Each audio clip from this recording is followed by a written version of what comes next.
A key asset for your consulting business is your point of view or your POV. It is what sets you apart, it's your differentiator, it's what makes you unique. It helps you stand out in a crowded field of other consultants. It is your philosophy as to how you help your clients. Your POV is not just how you do things, it's how you see solving a client's problem. It's strategic, not tactical. It shows your ideal client that you understand their pain, their fears. It shows you have credibility and that you have a realistic map, a roadmap to move them forward, to solve their problems or to help them with an opportunity. Your POV helps people, partners, influencers, decision makers, as well as clients see you as a trusted authority, a person who gets it, a person who understands how to resolve their problem or to help them with an opportunity. But here's the thing, you can't craft a point of view, a POV, without first understanding the client. What is their problem? What do they believe is true? What are they afraid of? What keeps them up at night? What do they think the problem is? What they think the problem is might not actually be the real problem. You first thought about your clients or your ideal clients' wants and needs when you thought about your focus, that one thing for which you want to be known. But when you thought about that one thing for which you want to be known, you probably didn't think about the path to help them solve their problem. And to help them solve the problems, it starts by listening, listening with both your eyes and your ears, and then analyzing what you see and you hear, and asking why again and again.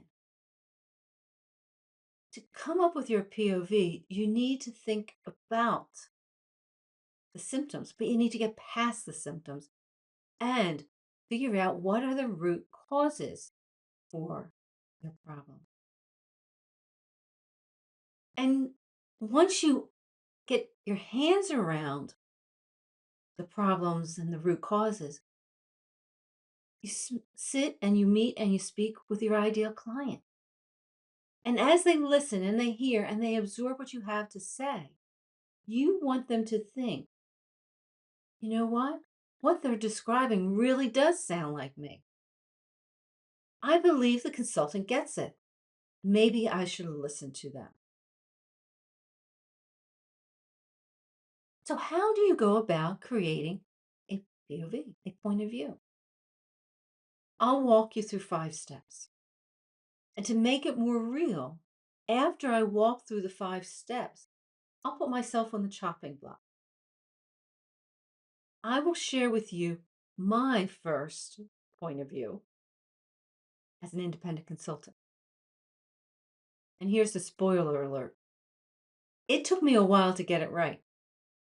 I didn't get it right out of the gate. And most people don't. And that is okay because one of the things I've learned over the years is your point of view is not stagnant. You refine it over time. And one of the driving factors for you to refine it is your client. You want to listen to them, hear what they have to say. Another driving factor, what in the world is going on in the world? What is changing? Because that too will impact your point of view.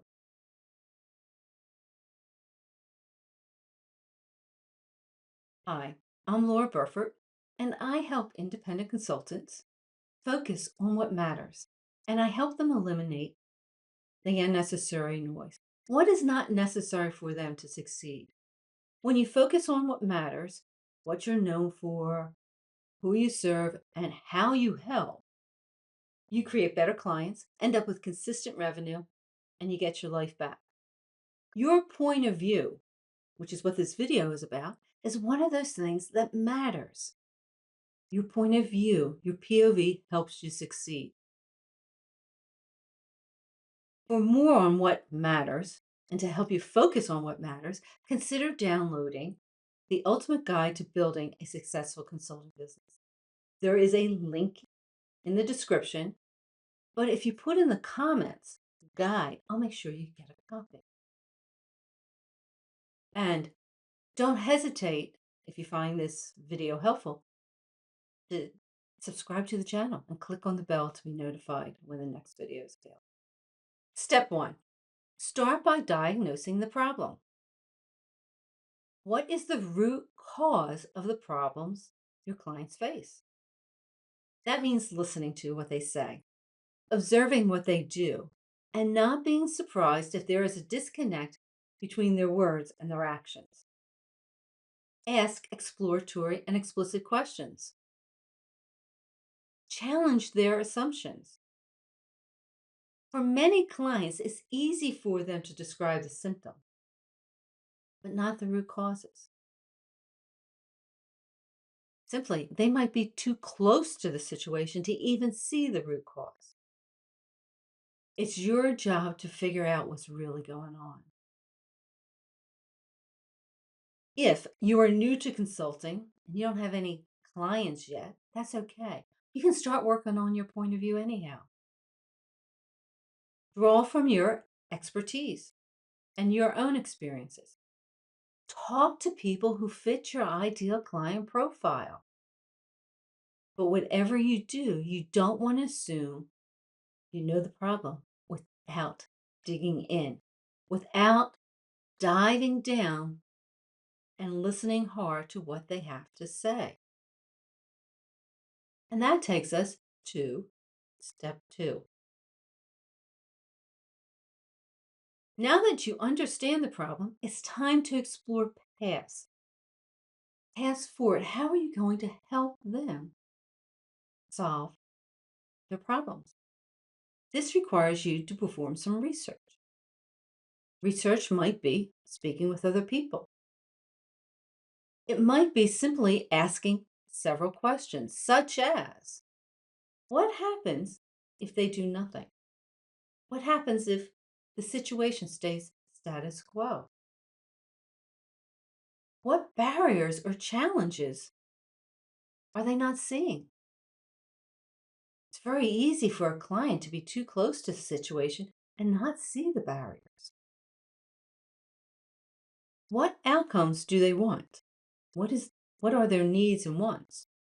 And are they even possible to achieve? This one's important. Can I help them get there? And if I believe I can help them get there, what would I need to show or explain to them to build their trust in my approach? There are a number of different ways to solve a problem, and how you solve the problem might be different than how another person solves a problem.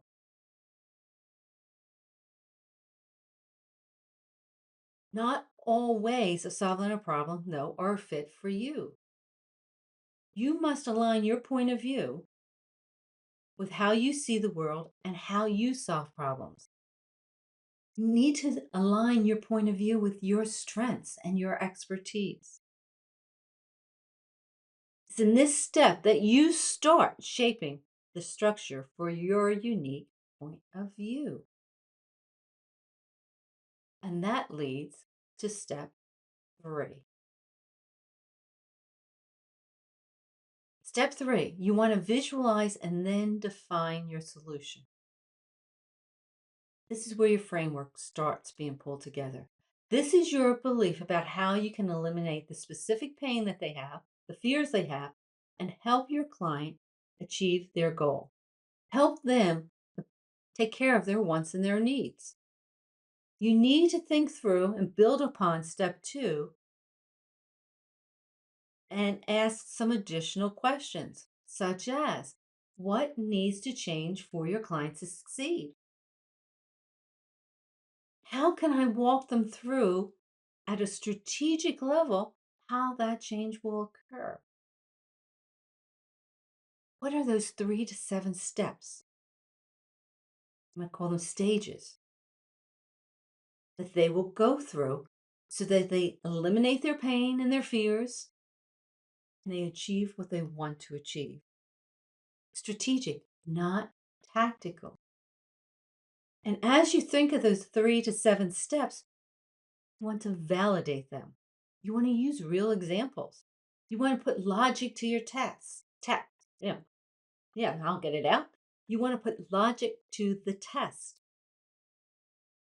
I recommend drawing the 3 to 7 steps on a piece of paper.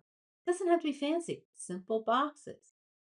Many people are visual, and seeing the pictures, even if it's boxes, helps them understand what you're saying, helps them see that it's real and it's tangible. Testing also might be sitting down with potential clients or current clients and walking through your logic. And once you solidify that framework, you want to start using it. And that leads to step 4. You want to be able to articulate the framework with confidence.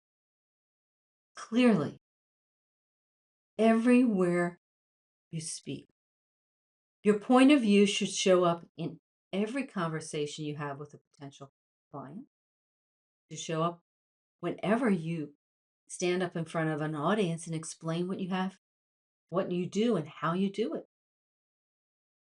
Your point of view impacts your proposals and the approach that goes into a proposal.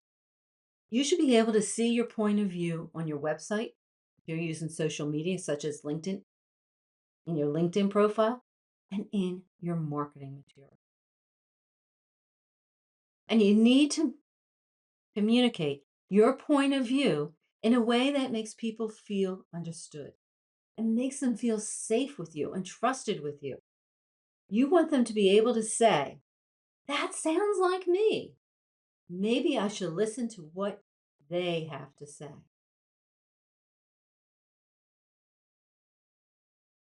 But there is one final step. That is step 5.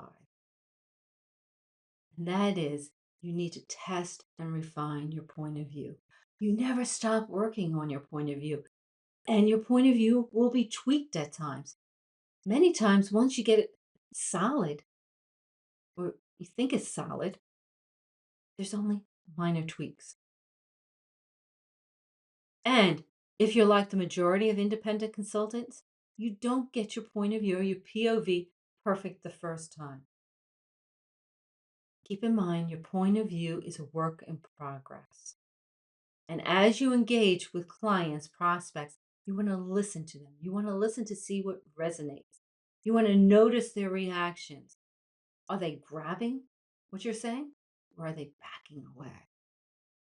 Is there something that appears or sounds confusing to them? You can see it in their face.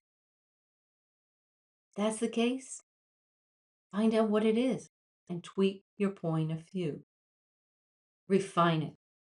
The best points of view are the ones that are simple to understand, specific, and evolve over time.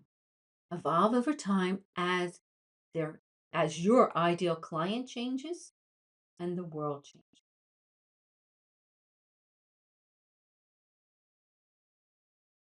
And now my story. I mentioned early on in this video that I would explain the 5 steps, which I did, and I provided you some information so that you can craft your own point of view. But sometimes an example helps just as much, if not more, than the theory. 5 steps.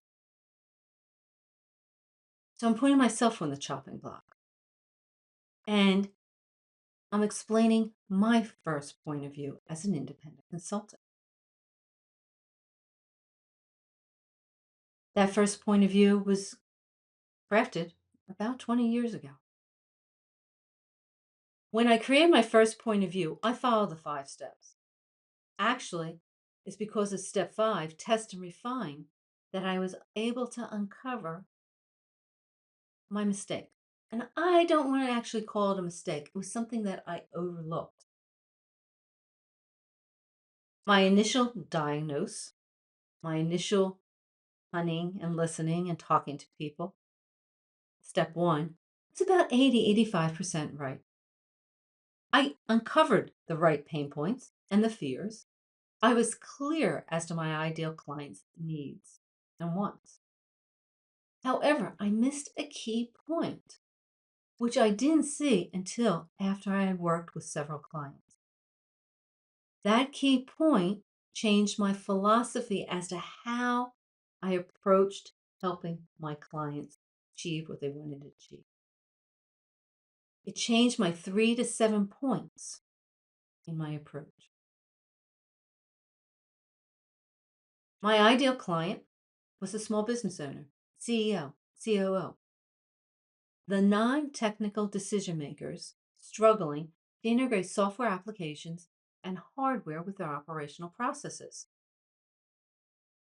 Many were frustrated because things just didn't work, and they realized they weren't working efficiently and their operational costs were increasing. And as I spoke with them, they were great at providing the symptoms, such as our software hangs, but their diagnostics as to what they thought the problem was, such as we need new hardware, wasn't always right because they weren't clear as to the problem. They struggled determining what the root cause of their problem was. What I knew they wanted was simplicity, clarity, and alignment of their technology and operational processes with their business strategy. We talked about that a number of times.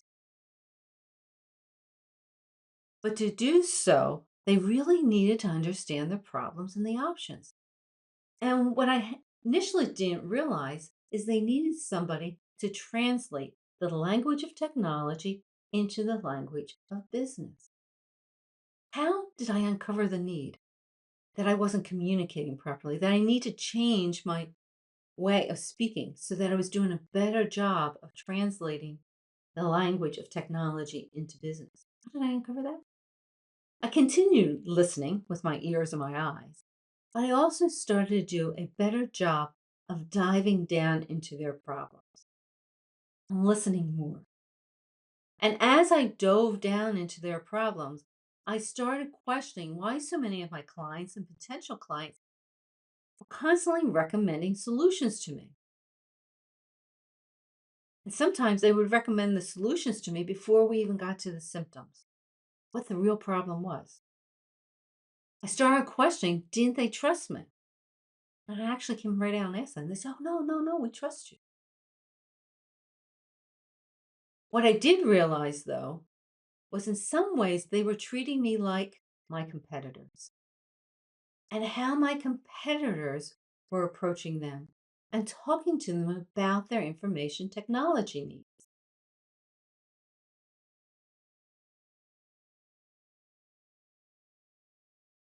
I realized the more I listened and the more I diagnosed the true problems to help me get past that 80-85% was I needed to address something known as the IT divide. The point where business conversations flip to technical conversations. Flip, and where it's very easy to lose a client in the conversation. And I realized that meant changing my communication style as well as my course of action. Those 3 to 7 steps, my point of view. Did all of them change? No, but I did have to change. And that moves me to step two, exploring different courses of action. I searched online for ideas as to how to address the IT divide because I couldn't be the first person dealing with it, and I wasn't. I checked out my competitors to see how they were communicating, what were they doing, and more importantly, what they were not doing. What occurred? I refocused my conversations with potential clients. I listened to their symptoms and their recommended solutions, and then I changed the conversation. I started by discussing the alignment of business strategy and operations to their information technology, software and hardware decisions. We talked about thinking top down, Your strategy drives your operational processes and tasks. Operational processes and tasks then drive your software decisions, and your software decisions determine the right hardware. It's a logical cascade. Strategy down. Then we will determine what needs to occur and implement up, starting with hardware. The conversations I had around this top down, bottom up approach became my foundation and the start or the beginning of a new point of view framework. Now, keep in mind, I had about 85% of what went into this framework already there. I'm just refining it and moving it. And that led to step three, time to visualize and define the framework.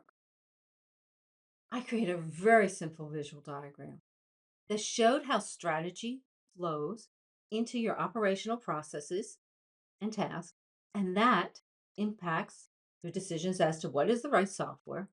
And once you know what the right software is, it impacts your decisions around hardware. Once you know all that, you're in a position to create a plan that you can implement. This simple diagram made it very easy for me to have a conversation with potential clients, even current clients. The simple diagram helped me articulate how it was so easy to misalign your operations, your software, and your hardware. And once it was misaligned, it was so easy to end up with inefficiencies and increased costs. And as I was meeting with people, potential clients, I would start the conversation like this. You told me you were frustrated with your systems not supporting your business growth. Here's how we'll fix that. And I made it a point to say, we'll fix it because it's not me, it's not them, it's us. We're going to partner on this, figure out the best way to move them forward. Then I would pull out a piece of paper and sketch the framework. I didn't walk in with a diagram, I would sketch it. Top down for planning, bottom up for implementation. I simplified the information technology into language and steps that made sense for them. And that many times meant I changed my wording based on the person I was speaking with. I limited my technology jargon. I didn't use acronyms. And as I drew this very simple diagram, we talked. Actually, they talked and shared more than I had ever heard before as I was talking with potential clients about their problems. When we were finished, more than one person asked for that handwritten diagram. They wanted it. It wasn't pretty. Many times it was pretty ugly looking and had notes on it. They wanted it. Why? That framework was memorable. They could relate to it. And it was reassuring. You see, you want a framework that makes people say, you get it. I think maybe I should listen to you. I didn't give my framework a name, but giving your framework a name reinforces what they just heard. It makes it memorable. I just simply called my framework the alignment of business and IT. Believe me, it was not a sexy name.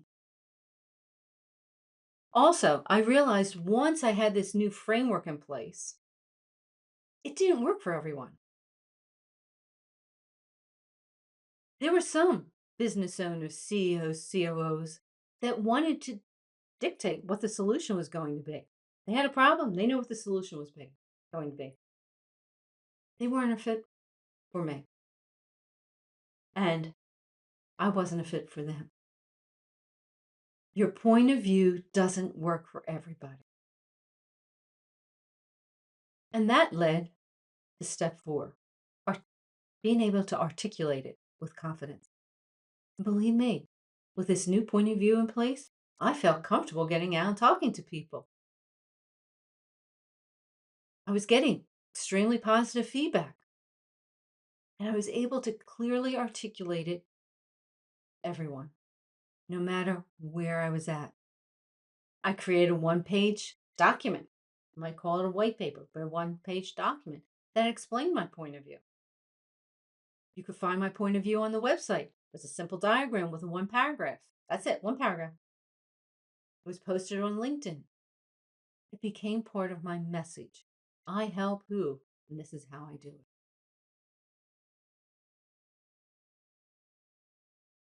In my case, 80 to 85% of what I had was good before I started refining it. What I changed was some of the steps, some of the 3 to 7 steps that were in between. And as soon as I did that, that point of view was kicked up a notch. Step five. Yep, I continued with step five. I continued to test, continued to refine. And I started this story by saying it was this testing and refining that helped me realize that my point of view needed some help. And now to recap, crafting your point of view or your POV involves 5 steps. Easy steps. Number one, diagnose the problem. Understand what's really going on, not just what clients are saying.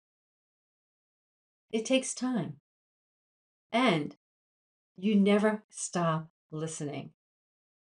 Listening with your eyes and your ears. Step two, explore different courses of action. This normally requires doing some research, but you want to craft an approach that fits your philosophy and meets the needs of your clients. How do you do this research? Perform internet searches. When I crafted my first point of view, I didn't have AI to help me. Use AI to help you. But most importantly, talk to people. Get out there and ask them questions.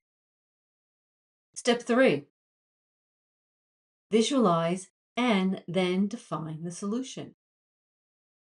Build a framework that reflects how you solve problems, that leverages your strengths, your expertise, and your experience, and helps clients trust your process.